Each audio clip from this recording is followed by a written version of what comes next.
মোৰ নাম শ্ৰী শিৱান কলিতা, গাঁও ৩ নং ঘাচং, স্কুল ৪৬ নং নিচন প্ৰাথমিক বিদ্যালয়। মই এটা জুবিন মামাৰ কাৰণে গান গাবলৈ সাজু হৈছোঁ।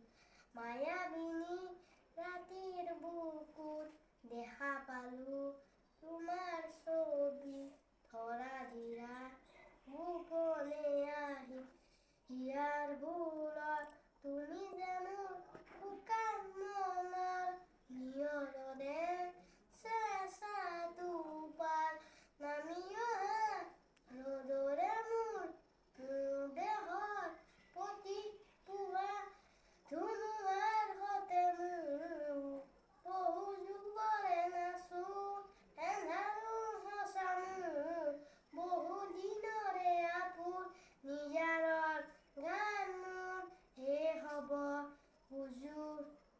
নমস্কাৰ, মোৰ কিবা ভুল হয় যদি ক্ষমা কৰি দিবা।